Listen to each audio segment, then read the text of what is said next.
All right, what's up, guys? Ryan with Elevate Security here. Another video for you.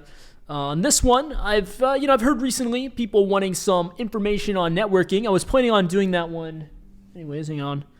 Wire's getting a little tangled here, but yeah, let's get straight into it. So we're gonna come at this once again from a more practical standpoint, right? There's so much that we could cover with networking, but I want to keep this simple.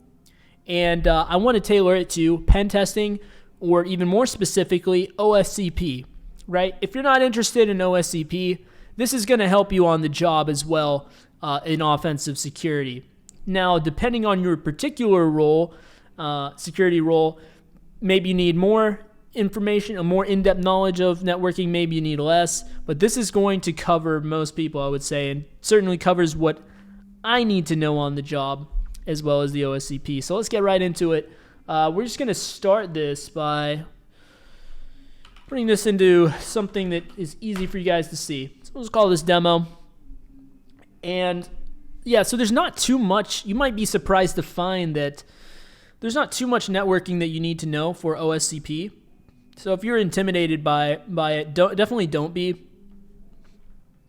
Let's just start by an IP address that you probably all are familiar with, which is, okay, here we go. Which is something like this, right? 192.168.1.23, for example. Just a random one there. You're probably familiar with this kind of format, right? Now, if you're seeing something like this, it's most likely of the subnet 255.255.255.0. All right, I'm going to explain what these things mean. This notation here is a human readable one. It's really easy for us to read as humans, but the way machines work, networking devices being machines as well, of course, is they operate in binary. Now, binaries consist of two possible values, either a 1 or a 0. 1 normally representing the on state, 0 representing the off state, if you like to think of it that way. So if we were to take this here and represent it in binary, the way we would do that is by, hang on, I don't know what's going on with my insert here. There we go. So if we want to represent this in binary, the way we would do this actually would be something like this. Let me count this out. 1, 2, 3, 4, 5, 6, 7, 8 dot 1, 2, 3, 4, 5, 6, 7, 8 dot 1, 2, 3, 4, 5, 6, 7, 8, and then 1, 2, 3, 4, 5, 6, 7, 8. Okay?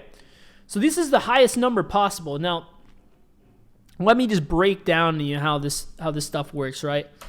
In order to explain this, because you might not understand what this is off the bat here. So say you have 4 digits here, and these are all binary. If you have this number up here, obviously it's a 0, right? Because everything is 0. Now here, the number is 1. And then if you have this, it's actually 2. And this is 4. Now you might not understand why. Let me break down what each digit represents, right?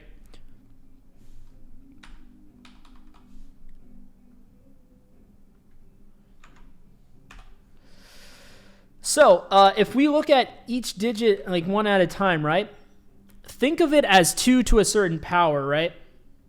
So this last digit would be 2 to the 0 power. Now anything, of course, to the 0 power is 1. So if this is on, one way to look at it, right? If this is on, like it's on here, then we apply this and it becomes 1. This is just the way I like to think about it, right? Now, looking at this digit here is just going to be 2 to the 1, okay? So if this is on, then 2 to the 1 becomes true, if you like to think of it that way. And overall, it becomes 2, assuming the rest of these are 0, right? Now, likewise, you just keep on going, right? This third one would be 2 to the 2. And then this one here is 2 to the 3. All right, so if you look at it that way, 2 to the third power is 8. And so if this is the only one, then the number is 8. If there's multiple ones, you just add them up, right? So, I don't know, let's say we have something like this, right? So then that's 1 plus 2, so this number is 3, right? And so on and so forth. You would add them up. So with 8 bits here, this is what these decimal things are made up of, is 8 bits. These would all add up to this number here, right? If we had 192, we always start from the leftmost bit to see if it fits in, and we keep going on down, right? So, and I don't know off the top of my head how high this number is. This is 2 to the, 7? Yeah, I'm without a calculator, I wouldn't know. But this is basically just how it's actually being interpreted in binary. But to make it more human readable, this is easier on the eyes, of course, right? So that's why we write it this way. Now, one disclaimer here quickly. I'm only going to be covering IPv4 in this video. Of course, there is IPv6 as well. And going forward to the future, I definitely recommend that you guys start learning the basics of that, because eventually we will be shifting more to IPv6 kind of infrastructure. But being pragmatic, you won't need IPv6 at all for the OSCP. IPv4 is all you need. So we're going to stick to that in this video. Now, in a future video, I might choose to cover IPv6 if there is an interest, but for right now, we're just going to be covering version 4. So, but yeah, in the version 4, this is what your IP addresses look like, right? This is just a shorthand, make it more human readable. Why does all this matter? I'll show you here in a second. You'll see how it comes into play. Let's go now to the subnetting, which is this here. You're probably familiar with seeing something like this, especially on your home network. What subnetting is it determines how many devices that you have or how many IP addresses you have available to assign to devices, right? So obviously, the more that you have available, the more devices you can have on your network. So if you have a larger and larger network, as is often the case in corporate environments, you're going to need a larger subnet, and that's where the concept of classes come into place. Let me pull up a web browser and illustrate this to you. If you Google IP address, and I already had it up here earlier, IP address classes, because I did record this video before and there was a sound issue, so I'm having to re-record it, unfortunately. But yeah, that's fine. So you have like these different classes here, and this one here is the largest. It goes all the way from this address to here, which is 16 million hosts. That's insane, right? And then here is like 65,000. So it really depends on, this is the one that you might be more familiar with, 254 hosts, right? Because remember, it goes from 0 to 256. However, 2 of those IP addresses are not assignable. Now, what do I mean by that? That's why it becomes 254, right? So from 0 to 255, that's 256 addresses, but only 254 addresses are supported. The reason being is because this address, this one right here, would be typically assigned to the the network address, the network ID, I believe it's called, and the farthest one, the end one, is typically assigned as the broadcast address. So these are predefined already. So they won't assign your new devices to these. So 2 of them are automatically out. So even with this here, you'll only have 254 hosts that you can assign off of this. But yeah, going back to this, it really depends on what you need. You'll see a lot of times corporate environments, they'll use like 10 dot addresses that have like larger subnets so that they can accommodate their environment.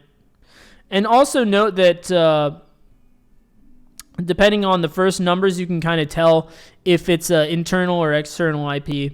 When you see these 192.168, these are internal IP addresses. Same thing with, I believe, like 210 and 10 dot addresses. So just something interesting to keep in mind. But yeah, now going back to our example here,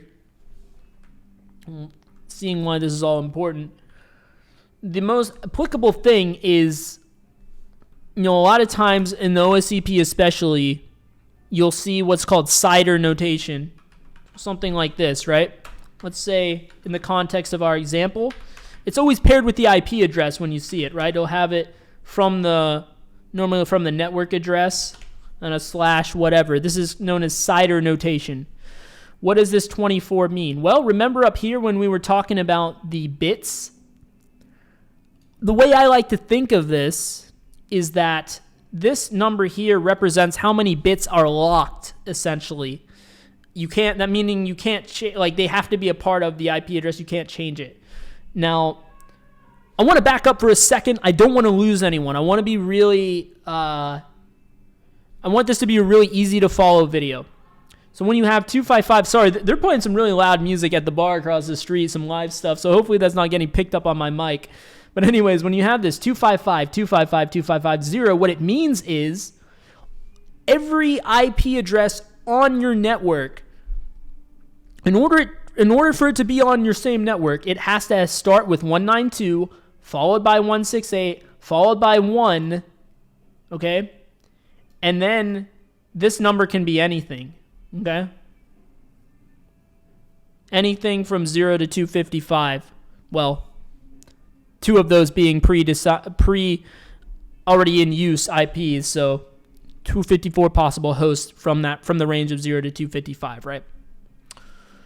That's what that means. If this was a higher number, say it wasn't a nice 0, say it was 128 instead, right? Well, you would have 128 addresses, minus the 2, minus these two here, you would have 126 possible addresses. So what I'm saying is, imagine instead the subnet looked like this. This would represent 126 possible addresses. So, just in case it's not a clean 0, you still know what's going on. Back to the CIDR notation. The way I like to think about it is how many bits are locked in. So if you see here 24, remember, these decimals, these are just for our information here, so we can read it more human readable. If we really want to see how the networking devices see it, they don't even have the zeros, they just have it like that, right? But yeah, just to be more human readable, I kept them in there. Now, 24 are locked in. That means this is 8. This is another 8, so that's 16. This is another 8. That's 24. So what does that mean? That means that only these ones are what can change, to be assigned to new devices. So more or less what I'm telling you is, if you see this, that is the equivalent to this subnet. So the CIDR notation just is a shorthand way to tell you what the subnet is. So you can see the IP range, like the IP and the subnet all in one line. That's what's nice. That's the convenience of that. Now, conversely, if it was, say, something like this, well, what would that mean? That would mean that is 255,000. So only 8 bits are locked. Only these 8, right? Only this first one here. That's it. Nothing crazy there. Nothing too scary. The reason I explain this is in the OSCP labs, and I don't remember I think this might be the case with the exam too. I don't exactly remember, but for sure on the labs, they don't tell you what IPs are on the network. You have to find that out on your own, right? They just say, hey, this is the network in scope. They give it to you in CIDR notation, and they say anything on this network is in scope for hacking, for testing, whatever, right? So they just cut you loose like that, and you have to scan the network to see what devices are out there. Now, here's one way you can do it. There's a number of ways that you can find out what's out there. One quick and easy way is to use Nmap with the -SN flag. Now, keep in mind, this is a ping sweep, and not all devices are configured to respond to ICMP, to respond to ping packets. So if any of these devices are just configured to not respond to ping, they might still be up and available on the network, but you won't know by running this command. So keep that caveat in mind. But you would just give it that, and in the context of our example, once again, we would give it that CIDR notation, right? And I'm not going to run this, obviously, because this is not a real network. This is just an example. But this is how you'd run it, and it would do a ping sweep for you and would come back telling you which ones responded so you can know which ones are available. And then from there, you can start looking at the specific ports that are open on those servers. So yeah, I hope this was of help and of value to you guys. If so, definitely hit the subscribe button and like the video. It definitely helps me out and lets me know that you're interested. But if there's any questions, because I know this was kind of a dense video, I tried to keep it as simplistic as possible. But if there's something you guys don't understand, let me know down in the comments section below. I'll clear it up. And yeah, I will see you guys in the next video.